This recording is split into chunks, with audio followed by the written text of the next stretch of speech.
Hi everyone, this is Learning with Linda, and today I bring you the topic of P-EBT in the month of February for the year 2022. Now I'm very happy to announce that one new state has been approved for the P-EBT 3.0, making it a total of 13 states. Now in this video, I'll also be providing you an update as to what is happening with the New York 2021 Summer P-EBT, and we also have information regarding the IRS and the estimated refund dates and what could possibly cause delays in your refunds. So make sure you stay until the end of this video to ensure that you receive this information. Now, before we get started, if you are interested in the latest news regarding stimulus, child tax credit, SNAP, P-EBT, and everything in between, make sure you hit that like and subscribe button down below. Now let's get right to it. And seriously guys, don't forget to take advantage of these offers. Now starting off with the Ibotta app, you can get cash back when doing your grocery shopping. You can also receive $10 once you sign up and upload your first receipt using the referral code that is on this screen. Now also with the Super Bowl right around the corner, Ibotta has a special promotion going on where they're practically giving you 5 free food items. And that also includes a free pizza. All you have to do is purchase your preferred food item, upload your receipt to the Ibotta app, and Ibotta will reimburse you for your item, making your food completely free. Now remember guys that this offer expires this coming Sunday on February 13th, so don't forget to grab your free food for the game. And now for those of you that want to maximize your rewards, you can use a second app like Fetch Rewards to upload that same receipt you just uploaded to the Ibotta app. Fetch is actually super easy to use as it will give you points just for uploading any type of receipt. You'll even get 2,000 points just for signing up with this referral code. And finally, don't forget that you can shop for your groceries on Amazon using your P-EBT or your EBT card. The good news is that this one is completely free. No membership is required. And now for those of you that want to try out Amazon Prime to purchase, other things, you can try it out completely free for 30 days. All you have to do is go ahead and click that link in the video description. And so let's begin this video with the 13th state that has been approved to provide P-EBT 3.0 benefits. And that's right, that's the state of Louisiana. Welcome on board. So the Louisiana Department of Children and Family Services and the Louisiana Department of Education will issue P-EBT benefits through the State Supplemental Nutrition Assistance Program, otherwise known as SNAP, EBT card system to current SNAP households and non-SNAP households with eligible children. So the state's plan covers the months of August 2021 all the way through May of the year 2022. Louisiana estimates that it will issue $15.7 million for school closures and reductions in attendance and hours extending from August all the way through May. So the state of Louisiana plans to send the P-EBT payments during these dates. So for the benefit months of August all the way through October, it will be sent in the month of February, and then November and through January, it will be sent in March. So once again, benefit months from August to October in the month of February, and then from November to January in the month of March.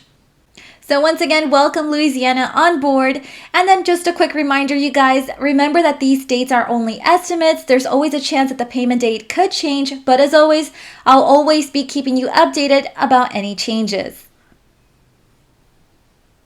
And in case you missed my last video, the state of Colorado was also approved to provide those benefits for the P-EBT 3.0.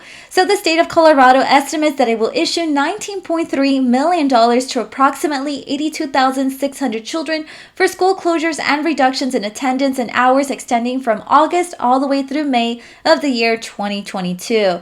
Now the state of Colorado plans to send the P-EBT payments during these dates. So for the benefit months of August to December in a single payment in the month of June of the year 2022, and from the months of January all the way through May in another single payment in mid-August. So here we have the list of the states that have been approved to provide the P-EBT 3.0 school year 2021 through 2022. On this list, we have Colorado, Delaware, Indiana, Louisiana, Ohio, Michigan, Minnesota, New Mexico, North Carolina, Rhode Island, Vermont, Virginia, and the state of Wisconsin. Now, also remember, guys, that just because your state is on this list, it doesn't necessarily mean that you're going to be receiving the P-EBT 3.0 payments, right? There's a certain eligibility criteria that your student must meet, including that they must be absent for 5 consecutive days minimum due to a pandemic-related reason.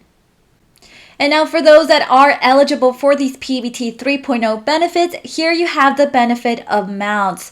So remember, guys, that I've kind of explained to you guys before that the government reimburses parents for providing their lunch, their breakfast, and their snack when they don't receive it at school, right? So if you're within the contiguous United States, it pretty much costs the government to provide one student with a lunch $3.75, to provide a breakfast $2.35, and $1 for a snack, and that's how they obtain this daily rate total of $7.10 for the contiguous United States. Now for those in Alaska, it'll be $11.44, and Hawaii, Guam, Virgin Islands, and Puerto Rico, it'll be $8.28. And now moving on to those in the state of New York, and here we have an update regarding the summer 2021 P-EBT, the $375.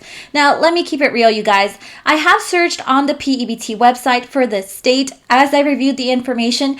Honestly, they did update the website. However, I didn't find any really new information that would be helpful to us as to know when we could be receiving these P-EBT payments. So this is what I found. As of February 4th, New York State continues to distribute pandemic EBT food benefits to all households with eligible children who receive free lunch under the National School Lunch Act. So it says nearly all children in public schools throughout the state and children who attended New York City charter schools who had their in-person attendance reduced during the 2020 through 2021 school year due to the pandemic have been issued their P-EBT food benefits. OTDA continues to distribute P-EBT food benefits to students throughout the state who attended private schools during the 2020 through 2021 academic year based on the student roster data provided by their schools and school districts. OTDA is also preparing to distribute Summer P-EBT, which will provide all eligible students with $375 in food benefits. Information about benefit distribution dates will be posted here once they become available. So as you can see here, New York's not releasing any payment date information. However, if we compare kind of this information or these type of updates to other states, we can kind of assume that it could be possible that New York will be sending the P-EBT possibly maybe next month in March. Hopefully I'm wrong. Hopefully they send it sooner than later. And now moving on to the topic of the IRS deposit dates for the year 2022. Here I bring you a couple of estimates as to when it could be possible that you could receive your refund. So many people who need the tax refund money the most are looking at even more delays than usual this tax season. A variety of factors could push tax refunds well into March or later for early filers. Even though the Internal Revenue Service officially began processing tax returns on January 24th. So tax professionals say federal income tax refund money typically won't arrive until 2 weeks or 3 weeks after a tax return is processed. So the IRS noted that most tax filers who have no issues would receive their federal income tax return within 21 days of when they filed electronically, and also if they chose, of course, direct deposit. The IRS said that's similar to previous years. And so here we have the estimated dates as to when you could possibly receive your refund from the IRS if you do receive one. So basically the date on the left shows the date that the IRS received your refund, right? Obviously it would go based off if they received it electronically, and then also if you enrolled in direct deposit once again. So the date on the right would be the date by which the tax refund will be sent, right? So if you file in February 7th, that's the date that the IRS receives your electronic documents. Then it could be possible that you receive your refund on February 18th. If you submit on February 14th, it could be possible that you receive your refund on February 25th and so forth, following March 7th through March 18th. March 21st, you submit it, you could receive your refund on April 1st. Moving on to the month of April, if you submit it by April 11th, it could be that you have your refund by April 22nd. May 2nd, you submit your documentation, the IRS receives it, they review, and it could be possible that you receive your documentation by May 13th. And also, guys, just another quick reminder to double check on the information you're submitting to the IRS, especially those of you who received the child tax credit, as this could possibly delay your tax refund. So you have to make sure the numbers on the letter 6419, right? That's the one that the IRS sent you, and it lets you know, according to them, how many payments you received of the child tax credit and what is exactly the amount that you received according to them, right? So this could be because some letters the IRS is sending are wrong, or situations with divorced parents can get tricky, and the IRS has been issuing some confusing advice. All this means that you may not be able to file as early as you had hoped, or mistakes could trigger a manual review by the IRS that will delay your refund. So once again, make sure you're checking your documentation before you submit it to the IRS.